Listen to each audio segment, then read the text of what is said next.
Everybody. We've been having some technical difficulties today. Clark and I are going to try again to do a live video about initiation into mystery. Today's mystery we're going to look at is the Visitation. But again, what we're really looking at is not just the mystery. We're looking at how you work with the mystery in the Rosary. So it's a pretty simple thing. You can announce the mystery, and then you can do with it whatever you want. But in order to really play with it, three things really happen. One is it's helpful to know the story. And the way that medieval people learned the story was through pictures. So it wasn't very scriptural based. It doesn't mean you have to go to the Bible and do a Bible reading or have a Bible, but you should find a picture.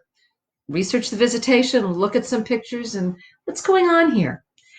And then the second thing that's really interesting to do is to find the kind of extra legend and lore around the mystery and find out what's going on with it, because there tends to be a lot of lore.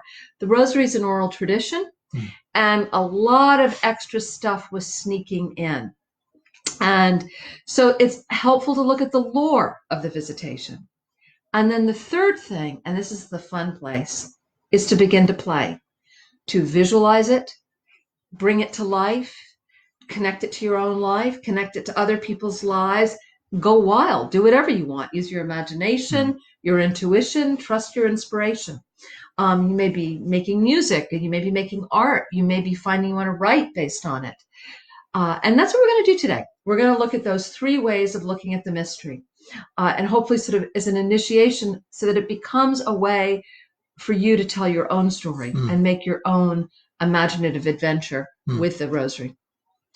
So we'll start by talking about the mystery itself, which is the second joyful mystery, the Visitation. Now with child, Mary visits the home of her cousin Elizabeth, who despite her advanced age is also miraculously with child. The young woman and the old woman celebrate together the rising life force within them and its power to transform the world. Now, this is an interesting mystery, because the first mystery and the second mystery are seamless. They flow right together. No sooner has the angel Gabriel appeared to Mary and given her this message that she's going to, inviting her to give birth to a child, then the angel says, by the way, your cousin Elizabeth is 6 months pregnant. And so Mary immediately leaves and goes to the hill country north of Judea. She doesn't, it doesn't even say she goes home, right? So the very next scene, she's with Elizabeth. And the child, at the sound of Mary's voice, the child, John the Baptist, leaps in Elizabeth's womb. Earlier, the angel Gabriel has appeared to Zachary. And so, it's a very, very rich and peopled story. But as Perdita will explain in a minute, this is an interesting mystery in that it passes the Bechdel test. Now, I don't know if anyone here knows what the Bechdel test is, and I want to talk about it. We'll just slow down. We have a young woman, we have a teenage girl, and she's miraculously pregnant, inconceivably pregnant, without a man, done it all by herself. And then we have an old woman, her cousin. Elizabeth is her cousin, but she's very old. She's postmenopausal. She's thought she would never have children. It's miraculous. She's also having a baby. She's always wanted one, but she didn't believe it could happen either. And these two women who've experienced these miracles get together. Now, I remember once a woman who'd been a doula talking about this mystery and talking about how it was traditional for younger women to go off and help older women with their births so that they would learn. It would be an initiation for them. This is an initiation experience that we're about to see. Yeah. And Mary says, yes, I want to do this. And the next thing that happens is she's given an initiation into pregnancy. Well, let's go see what that looks like. And she serves as midwife to Elizabeth for the birth Probably of John not midwife, but she's going to be there to help the midwife. She will be there to assist the other women so that this will be how she'll learn what her own pregnancy and delivery will be like. And it's very much a woman's initiation. And that's what we're being told we're being given in the Rosary. Yeah. What Clark was saying earlier, the Bechtel test, which is a test that was designed by a woman for storytelling narratives. And what she said is, if you want to know a really feminist narrative, you look for one thing. Do two women have a conversation about something other than a man they both have a crush on? If they do, it passes the Bechtel test. And you would be amazed at how few television shows and movies and books pass the Bechtel Yeah, test. it sets a pretty low bar, and most works of literature or media fail. And the rosary passes in the Yeah, second mystery. yeah. Because these two women get together, an old woman and a young woman, both about to become mothers. So we've got that triple goddess energy there. And what do they talk about? This is the really interesting Yeah. thing. I won't read the whole thing, but there is a little bit of scripture. It's called the Magnificat. It's the Mary's longest prolonged utterance in the New Testament, and it's really really interesting. It's a kind of a revolutionary credo, and I'll read just the relevant portions of it. He, the Lord, has performed mighty deeds with his arm. He has scattered those who are proud in their inmost thoughts. He has brought down rulers from their thrones, but has lifted up the humble. He has filled the hungry with good things, but has sent the rich away empty. So basically, Mary and Elizabeth are talking about social revolution and social justice. These two children that they're about to birth into the world are going to give birth to a different world.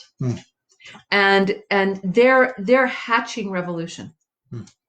And that passes the Bechtel test as far as I'm concerned. The Magnificat is an amazing speech, and it is very revolutionary, and it's the seed of that kind of social justice revolution we see that's the best that Christianity will have to offer.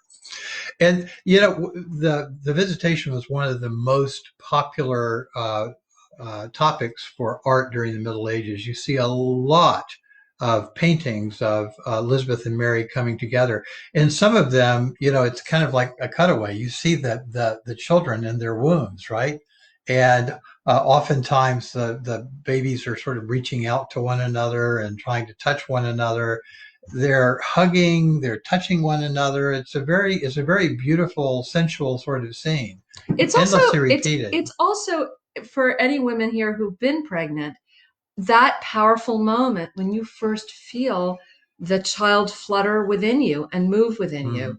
And that's that moment. And it's such an intimate moment for a pregnant woman when she realizes, oh, there is somebody else inside of me. It's not just my body having an experience. Another being is having an experience within me. And, I remember that moment with both my children when I first felt them move within me. And it was very, very powerful. And I think, one of the things women love to do when they get together is to tell their stories of giving birth, of their pregnancy. And this mystery invites us to. I mean, what it reminds me of so much is my sister-in-law was having a hard time getting pregnant. And I did not have a hard time getting pregnant. I had a much too easy time getting pregnant. And she's the best thing in the whole world. And she was an angel with me, threw me a baby shower and just lavished attention on me. And I could see how much pain she was in because she couldn't get pregnant. And she came to see me in the hospital the day Sophie was born and was just wanted to see the baby and hold the baby and be with me. And that day she got pregnant herself with her son. And those two children are like, those cousins are, there was something about it that once she held Sophie in her arm, I mean, they're exactly 9 months apart. And so this visitation mystery feels very intimate and very personal to me.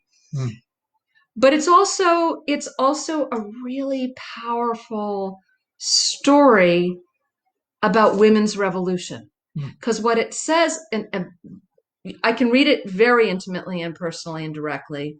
I can also say when young women and old women get together and link arms they're unstoppable.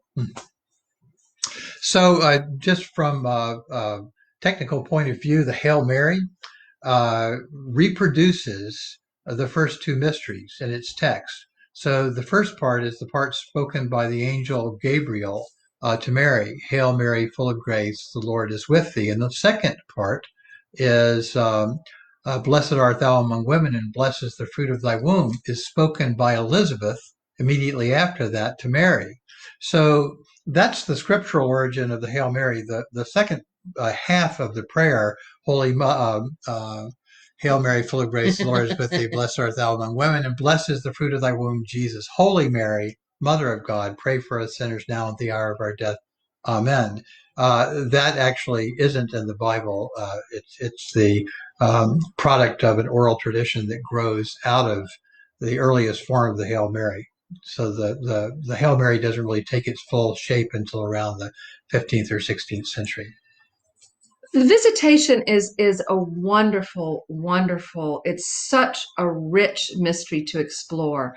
I mean, I sometimes think about two women miraculously pregnant, and what happens with your joy? What happens when you say yes to joy and to your heart's desire is suddenly you start to connect with other people who are ready to manifest miracles as well. And that there's some energy that you meet these people, and in sharing your story and recognizing the other person, life starts to grow within both of you. Now, women obviously, especially, those who are mothers or given birth, have a special relationship to this mystery. But, anyone, men included, can relate to it. I was talking with Perdita earlier today, and I was thinking, what was my sort of visitation moment? And there were a number of possibilities that came up. I've certainly thought about the visitation in a personal way many times over the year. But the moment that came back to me recently in the past year that was the most powerful was our book launch in New York City at the Open Center. Very well attended, wonderful kickoff for the book. Our editor was there. A lot of our friends were there. Old Way of the Rose members, some of the very first people to pray the rosary with us were there. And at one point during the Q&A, someone asked what I have often said is my very least favorite question: isn't it special to have an apparition? And there's no right answer to that, right? So what do you say when someone says something like that? And I really was flummoxed. I thought, wow, I don't even know how to answer that. And then I looked around the room, and on a hunch, I just said, and how many people are here tonight because they've experienced an apparition or a locution or an undeniable proof for them of Our Lady's presence and intervention in their life? How many people here have received messages, have heard a voice, have felt Our Lady's touch? How many of you are here tonight because this happened to you? And almost every hand in the room went up. And that was the moment for me of thinking, of really connecting and going, oh yeah, once this starts in someone, it instantly spreads to other people and you get echoes back, and it just builds from there. There's no end to it. And I think that's the thing that for me is really exciting about this mystery and what it has to tell us about our novena practice is Mary says yes to life. I'm going to do this. I'm going to claim my heart's desire. I'm going up against the social order. It's an act of courage, and it's an act of faith. It's an act of defiance of what's expected of women, but I'm going to do it. And then she meets somebody else who also has had the same experience. Different. It's a different quality. This is an old woman. She's having a very different experience.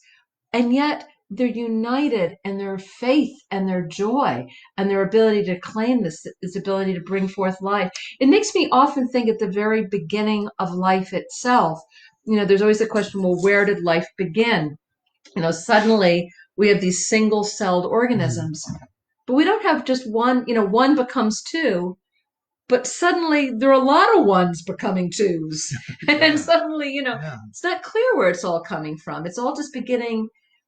Suddenly everything's coming into bloom. And that's the visitation.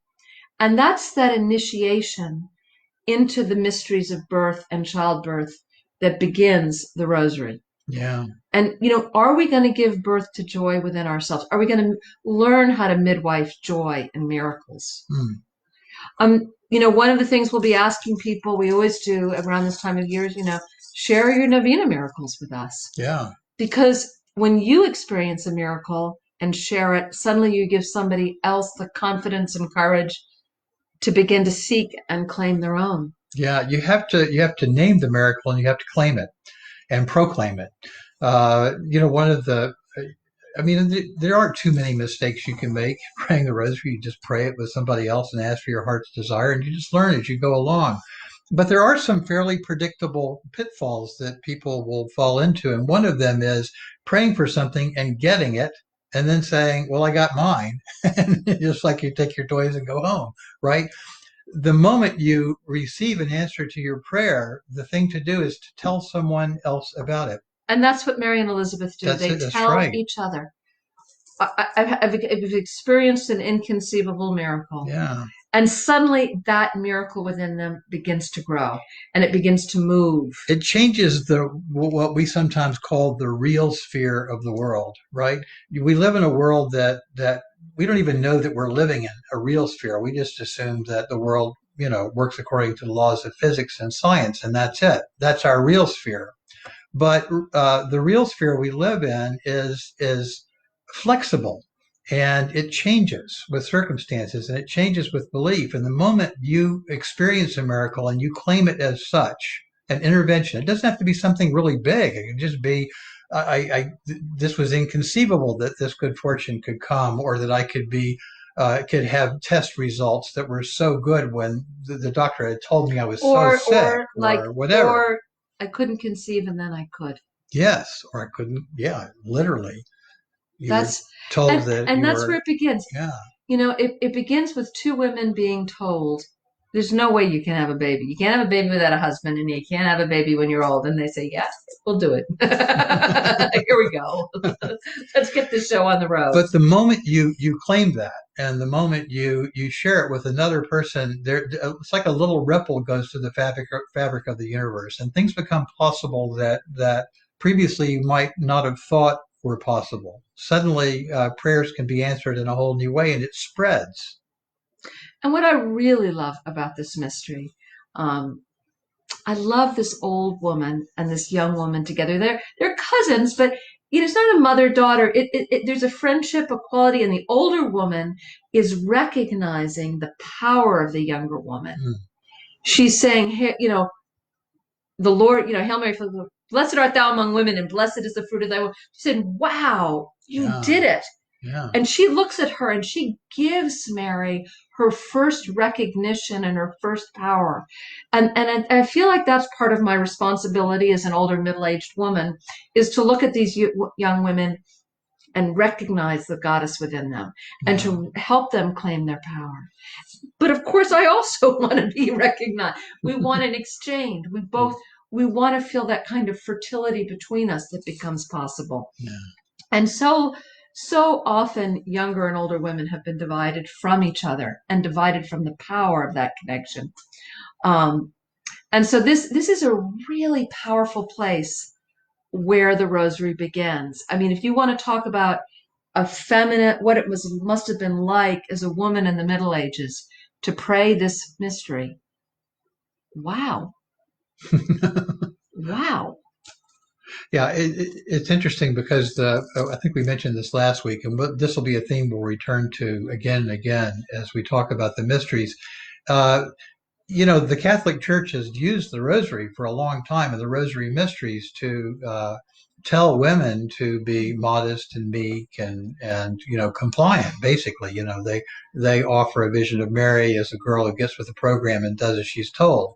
But if you look at what actually happens in the mysteries of the Rosary, um, Mary isn't compliant or modest or meek. She's decisive. She's bold. She is a truth teller. And she is a witness too. She's a witness, and she performs agency in all of the events of the glorious mysteries.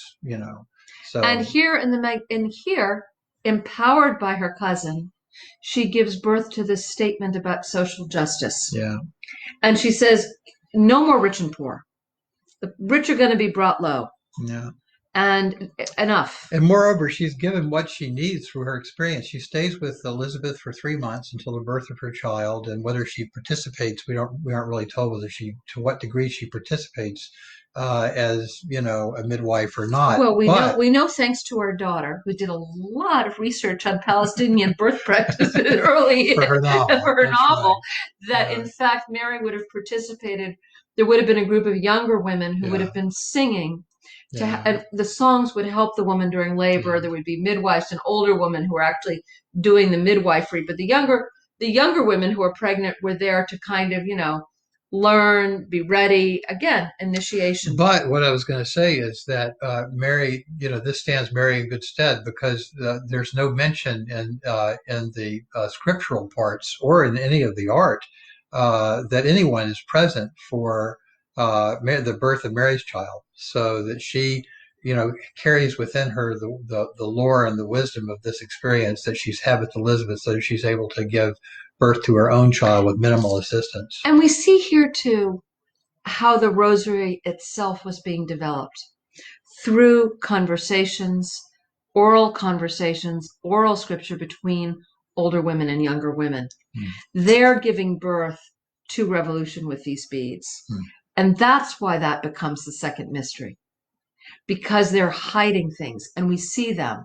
We can feel that, the doulas, somebody said, this is what's going on. They're being doulas for each other. And they're being doulas for the culture.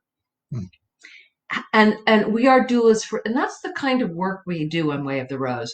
We help each other give birth to joy, and we help each other give birth to miracles, and the transformative social experience of making that happen. That's what the Rosary is all about. I don't have much more to say about this mystery. I'd love to hear other people's stories of the Visitation. What I'd love to invite people to do in the comments is to tell your own visitation stories. What are your moments in your life of the Visitation? Yeah. When did you confirm or have confirmed for you the rising life force and the power and the creativity within you, right? And how is that decisive in your life?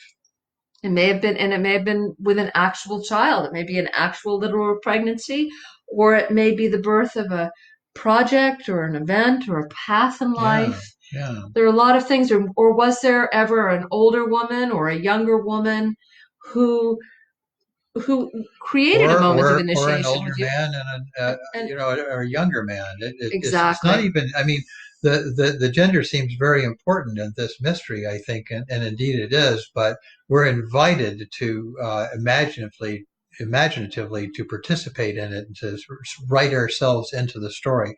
And this is something, maybe we'll end here. The mysteries are an invitation.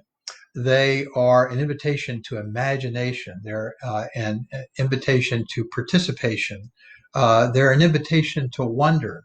There's very little that is prescriptive in the mysteries. As Perdita mentioned, the earliest books about the mysteries were just pictures, right, that left a lot of room. These were they were pen and ink drawings and engravings. Think of them like coloring books for the imagination, right? You're invited to supply all of the color here. And that's it. Go inside.